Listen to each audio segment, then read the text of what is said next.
तो प्यारे दोस्तों, आज है 10 दिसंबर 2024 दिन मंगलवार और अब मध्य प्रदेश की शासकीय खबरें विस्तार से।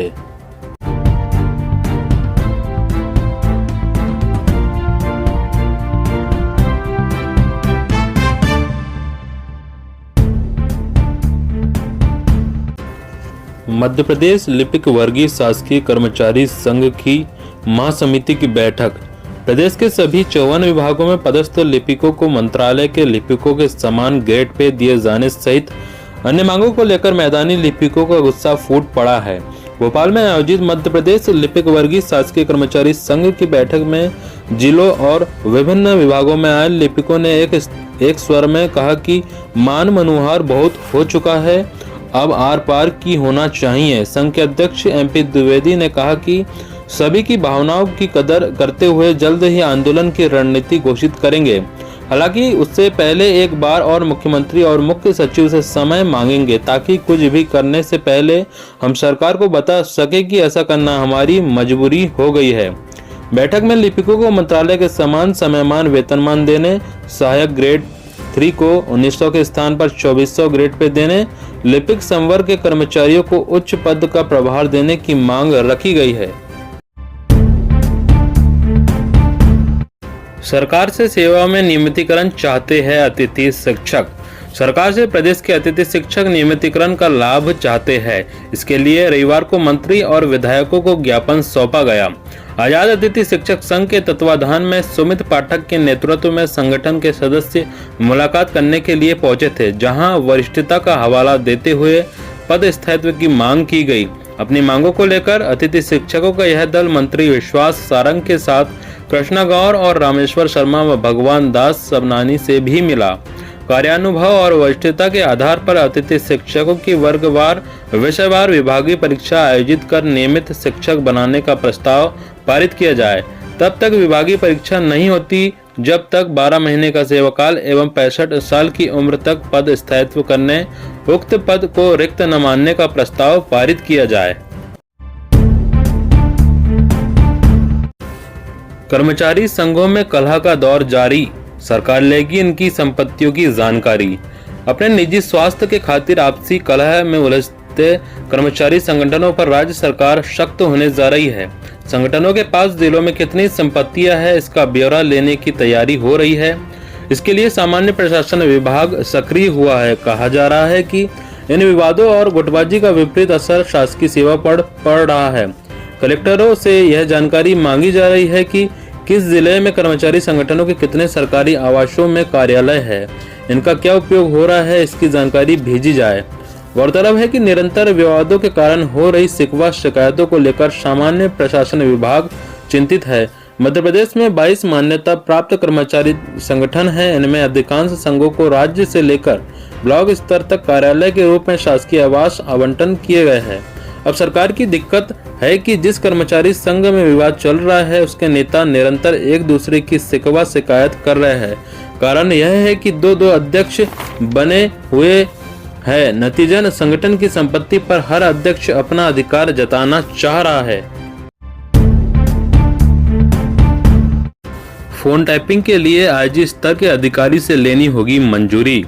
केंद्र सरकार ने फोन टैपिंग करने के लिए नए दिशा निर्देश जारी किए हैं। ये मुख्य रूप से गृह मंत्रालय और राज्य सरकारों के बीच जिम्मेदारियों को स्पष्ट करते हैं। अब आपातकालीन स्थितियों में राज्य स्तर पर पुलिस महानिरीक्षक रैंक के अधिकारियों को टैपिंग के आदेश जारी करने की अनुमति दी गई है।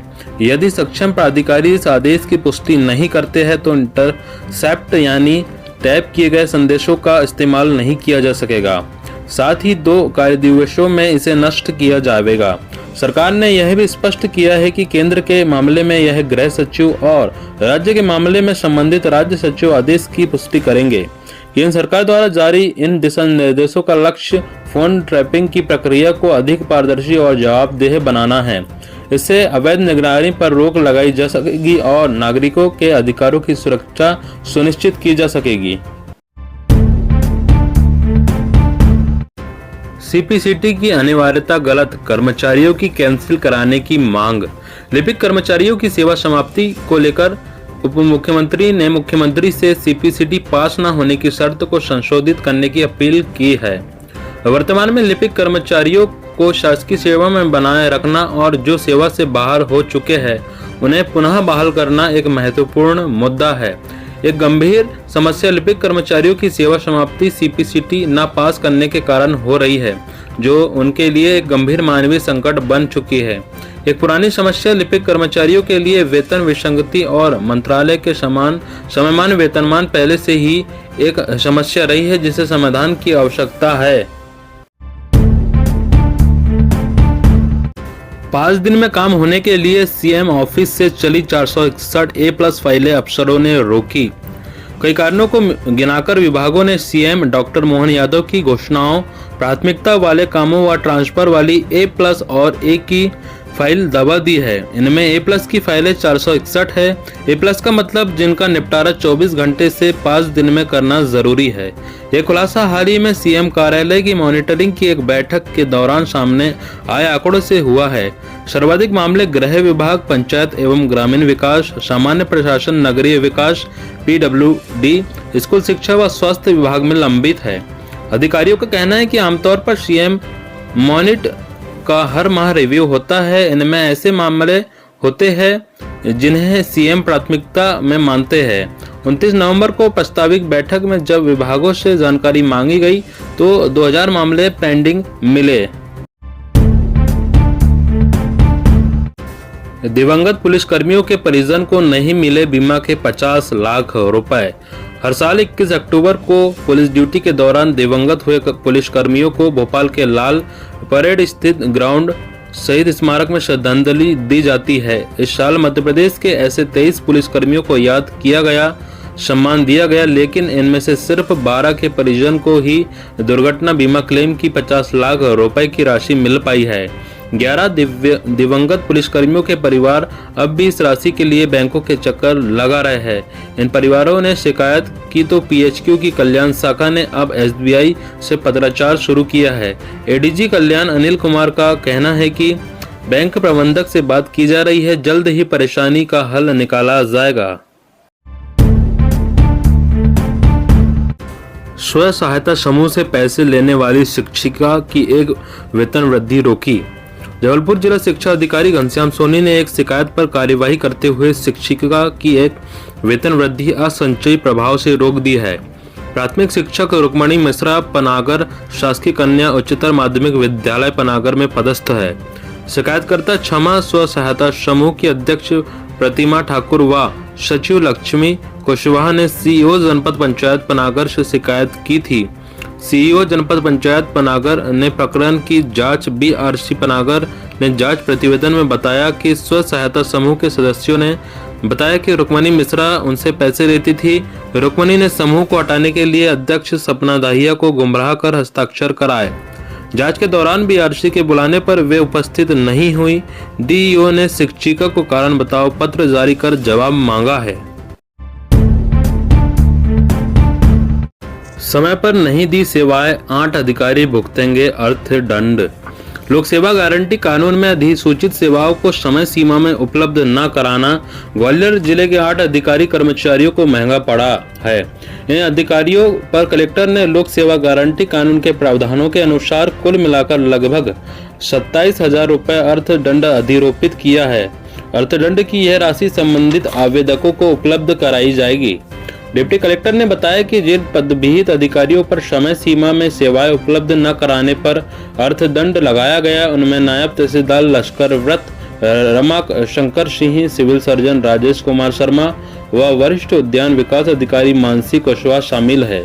इनके अलावा ग्राम पंचायत सचिव दुगनावली ममता जाटव एवं अन्य को अर्थदंड भुगतान पड़ा है। 5वीं व 8वीं की कक्षा के प्रश्न पत्र राज्य स्तर पर होंगे तैयार। स्कूलों की 5वीं व 8वीं की कक्षा की बोर्ड परीक्षा मार्च के प्रथम सप्ताह में शुरू होगी।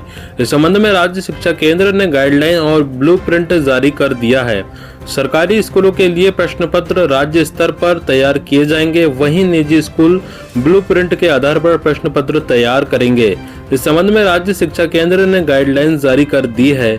इसमें लिखित परीक्षा 60 अंक की होगी और आंतरिक मूल्यांकन के 20 अंक होंगे। तहसील में काम नहीं, पटवारियों ने खोली निजी दुकानें। जमीन, फ्लैट और मकान सहित अन्य प्रॉपर्टी के सीमांकन, नामांतरण और बंटवारा क्या किसी भी आम जन का बिना पैसे के हुआ है? सीएम डॉक्टर मोहन यादव ने कहा कि पटवारी कलेक्टर का भी बाप होता है। चौंकाने वाली बात तो यह है कि पटवारियों ने अपने निजी दफ्तर तक खोल लिए हैं। वे तहसील में काम नहीं करते हैं, बल्कि अपने दफ्तरों में ही सुबह से लेकर शाम तक लोगों के काम करते हैं। यहाँ रिश्वत की डील फाइनल होते ही फाइल आगे बढ़ा दी जाती है। जो लोग इनसे लेन देन नहीं करते, ऐसे 80,000 से ज्यादा के आवेदन तहसील दफ्तरों में सीमांकन, नामांतरण और बंटवारे के लंबित है। जहां जमीन की कीमतें अधिक, वहां नकदी बटान समेत अन्य कामों की रिश्वत रेट भी अधिक है। रहवासी क्षेत्रों में प्लाट और फार्म हाउस की कीमत के अनुसार घूस की रकम भी घटती बढ़ती है। इन दफ्तरों में इनके रिश्तेदारों बतौर असिस्टेंट काम करते हैं। जमीनों का सरकारी रिकॉर्ड भी इन्हीं के पास रहता है। शिक्षक भर्ती के चयनित बीएससी अभ्यर्थियों का मामला पहुंचा हाई कोर्ट। स्कूल शिक्षा और ट्राइबल विभाग द्वारा कराई जा रही शिक्षक भर्ती फिर विवादों में है। अब उच्च माध्यमिक शिक्षक भर्ती 2023 के बीएससी अभ्यर्थियों को बायोटेक्नोलॉजी में अमान्य कर देने का मामला हाईकोर्ट पहुंच गया है। इसको लेकर अभ्यर्थियों ने याचिका दायर की है। याचिकाकर्ता दीपक चौधरी के अधिवक्ता धीरज तिवारी ने कोर्ट में दलील दी कि भर्ती प्रक्रिया की नियम पुस्तिका के अनुसार अलाइड सब्जेक्ट्स की सूची में बायोटेक्नोलॉजी को निर्धारित विषयों में शामिल किया गया है। विभाग के विज्ञापन के अनुसार उम्मीदवार को स्नातक स्तर पर निर्धारित विषय में मुख्य विषय के रूप में पढ़ाई करना अनिवार्य है। दीपक चौधरी इन सभी मापदंडों को पूरा करते हैं और बीएससी की मान्यता को लेकर उनके विश्वविद्यालय द्वारा प्रमाण पत्र भी प्रस्तुत किया गया है। लोक शिक्षण संचालनालय ने उसकी स्नातक डिग्री को यह कहते हुए अस्वीकार कर दिया कि यह निर्धारित मुख्य विषय की परिभाषा के अंतर्गत नहीं है। अगली सुनवाई 13 जनवरी को होगी। 10वीं 12वीं की परीक्षा में इस बार ज्यादा होगी अति लघुत्तरीय प्रश्नों की संख्या। माध्यमिक शिक्षा मंडल की 10वीं व 12वीं की बोर्ड परीक्षा 25 फरवरी से शुरू होगी। विद्यार्थियों की तैयारी करने के लिए करीब 2.5 माह का समय शेष है। मंडल ने विद्यार्थियों को बदले पैटर्न पर परीक्षा की तैयारी कराने के लिए सैंपल पेपर वेबसाइट पर अपलोड कर दिए हैं। इसमें प्रत्येक विषय के प्रश्नों का पैटर्न और अंक योजना को अपलोड किया है। 10वीं का प्रश्न पत्र 75 अंक का और आंतरिक मूल्यांकन 25 अंक का होगा। वहीं 12वीं के प्रैक्टिकल वाले विषयों का पेपर 70 अंक का और 20 अंक का आंतरिक मूल्यांकन होगा। वहीं नॉन प्रैक्टिकल वाले विषयों का पेपर 80 अंक का होगा। तो प्यारे दोस्तों, इस प्रकार की सभी महत्वपूर्ण जानकारी थी शासकीय कर्मचारियों को लेकर। दोस्तों, जानकारी अच्छी लगी हो तो वीडियो को जरूर लाइक कीजिए और अगर आप हमारे चैनल पर नए हैं दोस्तों तो आप चैनल को जरूर सब्सक्राइब करें ताकि मध्य प्रदेश के सभी शासकीय कर्मचारियों, पेंशनर, संविदा, आउटसोर्स सभी कर्मचारियों के बारे में महत्वपूर्ण जानकारी, साथ ही सभी शासकीय योजनाओं भर्तियों के बारे में जानकारी आपको सबसे पहले मिलती रहे। और दोस्तों, इस वीडियो को जरूर शेयर करें अपने दोस्तों को ताकि सभी तक ये जानकारी जरूर पहुंचे। धन्यवाद।